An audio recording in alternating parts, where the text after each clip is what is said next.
Hello everyone, and welcome back. We managed to survive the hurricane, and now, in response to one of last week's questions, not the slightest trace peek behind the magic, behind the of beast. anything that even Thank you, hints at kindness, and from my tortured shape. Well, that was just my attempt at being artistic before we had any power. We now have our power back, and I'm very excited.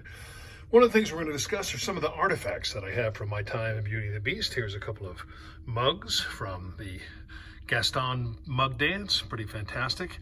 And this handsome fellow is the original sculpture by John Dodd in the makeup studio, who used this to convince Disney that they could create in 3 dimensions a realistic human beast. And so I feel very fortunate that he allowed me to keep this plaster cast of the original sculpture. Very, very proud of this artifact. And of course, I've got some pictures, some playbills. Me and Carrie Butler from Toronto. This is one of the original toys that I have taken with me throughout the country and Canada as well. And this beat up looking artifact, we'll talk more about this later. This was the actual transformation mask, and I'll tell you a little bit more about that at the end of this video when we discuss the actual magic of the transformation. Now here are what's left of 2 pair of hands that I was able to keep. The latex, after 20 plus years, actually almost closer to 30 years, is starting to deteriorate, but a very, very lovely piece. And this amazing piece of very solid wood is part of a chair from the West Wing that they thought it would be a great idea if the Beast came in, pick up the chair, and broke it to pieces to frighten Belle. Well, this wood is crazy heavy. You can see it's connected with Velcro to the top, so they thought it would just break off easily. Well, that did not work, and it was tremendously dangerous. But I was also blessed to be able to keep this piece, and I just think the detail on it is spectacular. This is some beautiful hand-carved wood. Now, coming over here, one of my favorite relics are the actual Beast boots from my run as the Beast. Now, I don't have the handsome strapping and everything because, you know, they still had a show to do after I left, but you can see the toes. And what's really phenomenal about these boots, that they were constructed around high-top basketball shoes. So within the giant foot of the Beast, with the hair haunches coming out the back, was an amazing basketball shoe. So we had tremendous amount of traction, and it made it very, very easy to do all the jumping and leaping that we had to do. Now this well-worn throw blanket served many wonderful purposes, but one of my most favorite was when we would play in the Broadway Softball League. I would hang this up behind the home plate when we played, and everyone would know Beauty and the Beast was in the house. And while this has nothing to do with the actual magic of the show, once upon a time, there was actually Beauty and the Beast boxer shorts. I'd modeled them, but I'm afraid they don't fit me like they used to. Now, this is one of my favorite shots of me in the makeup. And what I love about this picture, it's taken outside of the Palace Theater. This is right when I came back from Toronto. And I was lucky to do some kind of cheesy ads. This is one of my favorites, where I was buying some hot dogs for Belle. But what I particularly loved about this ad campaign is that when I did come back, they actually gave me some billing.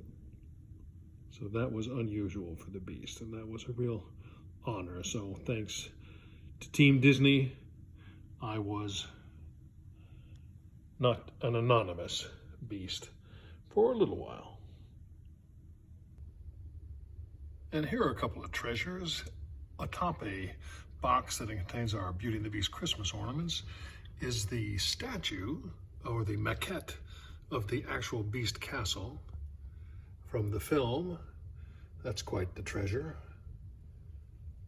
And also I have a model of the Disney Dream, where I was the stage manager for a while. And there in the back, you can see a beautiful picture of Carrie Butler with my daughter Paige,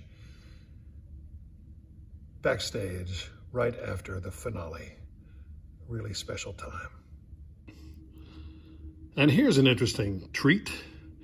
First time I ever wore the Beast costume was on The Tonight Show with Jay Leno, where I carried him out right before his opening monologue. Later on in that show, I also got to escort out Cindy Crawford. It was a very, very exciting day, and that was before we really had opened. We were in previews on Broadway, and the costume was still in process. You can see the hair and the horns a little bit different. That was the original headpiece before it was refined. Well, I hope you've enjoyed this brief tour. Pardon my disheveled appearance. We have been cleaning up after Hurricane Sally for the last couple of days, and the house is beautiful. We've survived, and we got power again. I'm very, very blessed. But now, the real question is, how did the Beast transform into the Prince in real time, in the sky, in front of the audience?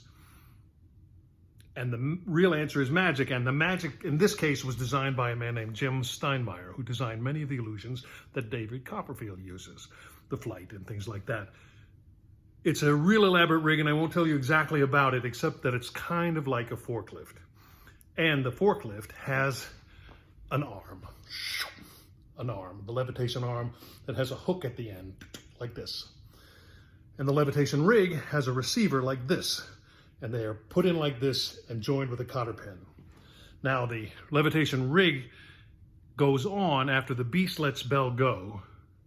He races downstairs, takes the makeup off, starts to underdress as the Prince, but underneath it he's wearing this levitation rig where he's being held under the armpits, on his hips, and he's sitting like on a bicycle seat. The steel spine up his back with the receiver kind of in the small of his back, and that hooks onto the levitation rig. Playing the part of the Beast right now will be my Automan figure. So imagine, if you will, he's hooked on to the levitation rig. He's rotated into position like this and lowered down to the floor. Now, you'd think you might see that if you're in the audience, but bear in mind that the West Wing is rotated around for the fight. So while the Beast is downstairs preparing, Gaston is attacking the castle. There is a stunt beast, that's the misdirection, that then fights with Gaston on the parapet as the West Wing rotates around. So now you're on the outside of the castle and they're fighting. And while that happens, then you are set in position, lowered into the ground. And meanwhile, Belle sees the Beast fighting out on the parapet. He's stabbed, stumbles into the West Wing, and as the West Wing rotates around, the stunt beast jumps off. Belle, in one movement, comes out from outside to the inside, and then now as she's kneeling above the recumbent Beast. So the audience, the illusion is perfect. They don't ever see that there was a swap. Now, the Beast starts to levitate. So it's kind of like this. He starts to levitate, and then he starts to spin like a propeller, because he's attached to that arm in the back. And that's amazing enough. But then the tendon on the arm bends. And as that happens, then he starts to spin this way around, breaking the line of the plane. So people say, well, he must literally be floating. It's totally amazing. And on the last revolution, and the music goes like this, thanks to Merwin Ford, who gave the lyrics. His left arm's out, his right arm's out. He throws the mask off upstage in that final revolution. As the head is in position, the mask comes off, and the mask, this transformation mask, which is in really disgusting shape after all this time, but then it gets thrown upstage into a special net to receive it. And as the mask tosses this way, the lights blind the audience for that one moment, and then the music starts to percolate. And then bum, bum, bum, bum, bum, bum, bum. 15 feet above the stage, the prince is floating, and then what's the key to that moment? As the mask goes upstage, you have to pull the cotter pin out that's attached to the levitation arm. Otherwise, it'll kill you on the way down. And then you gently put your toes down, release, and you are now the prince, living happily ever after. And that, in a nutshell, is how the magic is done. And just one thing that we also learned for any of you schools who are going to do this, you don't need to have that expensive rig to make it happen. It's pretty spectacular when it works. But just with proper lighting, the music is spectacular enough, and as long as you affect the transformation, you can do it out just under the cape, follow the basic instructions. We often had to do the modern dance version of the transformation without the rig, and every time we would do it, we would always get applause. So you don't need the expensive magic. It's fun to have it. It's certainly a great ride, but without it, the theater still works. So theater is using the imagination. You don't need $1 million special effects. So Beauty and the Beast works simply or elaborately. Just one final thought. Please leave your comments below. Suggestions for further things. I already have Javert in the pipeline. We've got Dracula one in the works.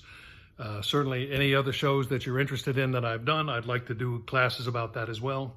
So please leave your comments. Thank you for visiting. Thank God that my house survived Hurricane Sally. And I'll see you on the very next Masterclass Monday. Bye now.